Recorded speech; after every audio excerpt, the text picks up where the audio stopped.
Hello, welcome to the Do-It-Yourself Rough Network. So today we're going to be showing you how to build out your attic when some of y'all have this problem with gas lines or water lines. A lot of things or a lot of people would be intimidated to build it out around it. All you got to do is try. The hardest thing in anything is just trying. So here's what we did. You see, we got plenty of room up here in the attic, but we had to build it out. But over here we got, double plywood. So we got dimensional because it's double plywood, and we got it perpendicular. Anytime you put lumber down across any lumber, just like a roof with the rafters going up, the plywood has to go perpendicular to it, grain against grain, not grain with grain. The different direction of the grain is what gives it wood the strength. If you're going with the same direction, you'll fall through. So here's the deal.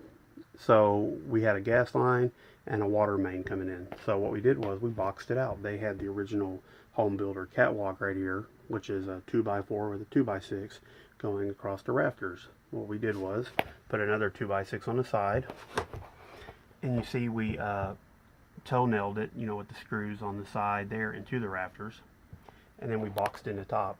I have plenty of shiplap. That's what I use, reclaimed, any kind of wood, but minimum 3/4 inch will be fine. And again, you need to go with minimum an inch and 5/8, like a number 8 screw. If you're going with dimensional, like 2x lumber, then you need to go with 3-inch screws, so you can get a good full, 3/4 inch or more into the lumber. So what we did here was we boxed it in, and we like using screws because if we ever have to get to it, we ever have a leak, or we're ever attaching it, or we're doing something, we can always just unscrew it. The problem is when you put nails down, you got to fight with it, and if you got a leak or something, you got to get on it right then. You don't have the time. So anyway, we box this in. We have screws so we can come back, and it's very important to come back and be able to do the toe nailing on the side. Well, once you got this boxed in, which you can see the gas, we're going to be boxing this in eventually, but you see we got to come back and put some more insulation over here. We have plenty here, and all this under here is all insulated with, let's see, I got about 8 inches of insulation. But the deal is, over here I have a standalone wall unit that we're putting in, so it'll be a really nice shop slash car for the wife space when we're done. So what we did over here, we had to build this out. And to build this out, to raise it up, the water line was coming in with the insulation right at 2 inches. So if it's an 1.5 inch pipe with insulation, it was roughly 2 inches. So I went with 2 1/4. So these are 2x10s. So I had to raise it up. If you see closely, by raising this up, it gave me enough space to where I wouldn't tamper with the water. And what I did was, you come over here, I got some strips of 1x2, and then I got some strips of 2x2 to give me a 1.5 inches plus 3/4, which is 2 1/4. So I had more than 1/4 above what I needed. Once I put wood or plywood, whatever you want to, on top of it, you don't have any trouble, and it's not messing with anything. And you just route it around it, snake it. So here's what we'll do. Let me walk back over here. Later we're going to put a little crosswalk so we don't have any trouble if we're working up here. So you see, I did the whole thing already, but I need to put some more insulation down here before I close this off. And I already have my runners coming across here. The main area, I have 1.5 inches with plywood. And the side areas where there's not going to be as much weight, I'm going with 3/4. I could have just gone with 3/4 everywhere, but I wanted this sucker to hold my 250-pound fat ass. So here's what we do. Now, I do overkill on many, many, many things. So what I'm doing here is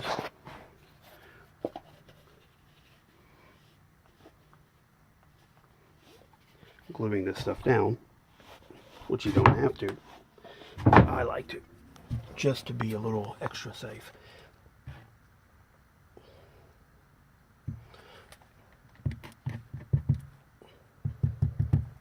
Now that's for the first strip. And as you see, these are first strips, and they're only like $1 a foot. I mean, $1 each. They're really nothing. Anyway, we'll come here. The first strip I'm using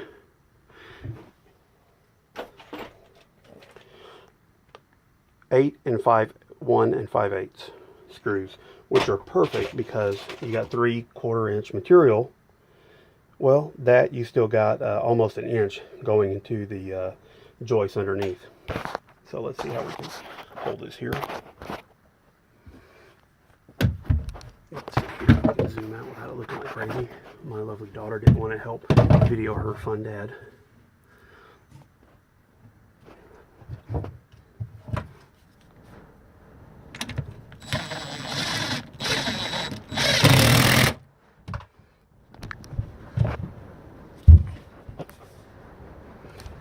Okay. Now the glue will bite down and clamp down once the screws catch it. And actually, you really don't have to put the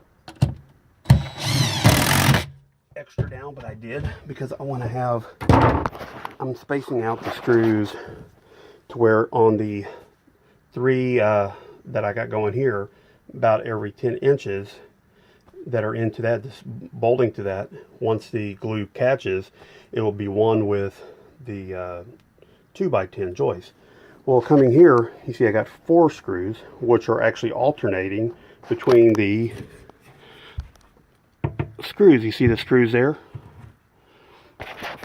are, got 1, 2, 3. Well, look what we have here. We're alternating. And this will have, let's see, still have an inch in it once we got it. So here's what we do. Come right here. A little harder when you're trying to hold a video camera. But let's see. We're lining it up pretty good. It don't have to be perfect, but you want most of it on there in the center. That way the meat will catch.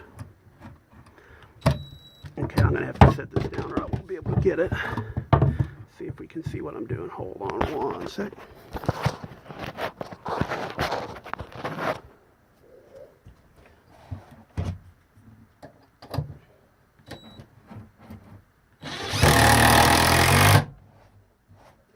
So let's see. I don't know if you can see from here, but we line it up.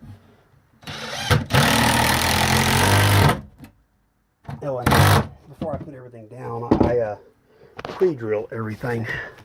As you see, I'll come here, cut what I need. Love DeWalt, best company known to man, next to the Bible.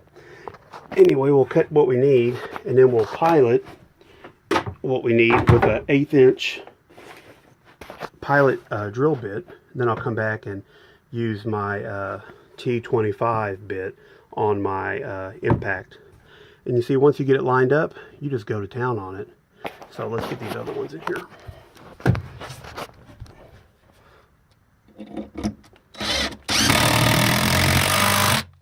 I like going down below the wood, just a good 1/8, just so you know you really bite. So if we got 1.5 inches plus the 3/4, that gives us 2. So we really got 3/4 into the joist. But if we get down there just another 1/8, we're almost at a 1 inch. Anyway, once we get that going, see how it raises it all up? And if you see, the water is not being touched at all. We're still a good 1/8 inch or more above it. Nothing's tampered with. You see how we got this boxed in? And you can tell, maybe not from here, but it's toe-nailed in as well, the around the gas line. Because you don't want to tamper with anything, mess up a home warranty or whatever if it's a newer home. So anyway, once we do that, remember how I said once we raised it, now we gotta put wood on top of it. So I love my shiplap. So I got this. Shiplap is nice because when you're trying to get up an attic with a big piece of plywood, the biggest, you can probably get up in an attic with an 8-foot long piece, but you can't actually get up into it with a full 4-foot piece. So what's nice about shiplap, when you got these tight corners or nooks and crannies that you're trying to get into, what's nice is you can overlap. So you see how I already got it cut to fit. But once I'm here, what I'll do is come here, and you see how we'll split it on the joist. So you got a good 3/4 inch here and a good 3/4 inch here of solid space. And then what we're going to do is, what's nice about the shiplap, once you figure out where your lines are going, and once you screw it down, it's so easy because you can overlap and start. Tongue and groove's nice, but it's you got to get behind it with a hammer. At least with this, you find where you want to put the wood at, split it on the seam. You want to get good about 3/4 there. And if you see how you rivet the rabbet, see how it cuts down? It's a 3/8 cut and a 3/8 cut. So what we do is we come right here, it just literally overlaps. And there you go.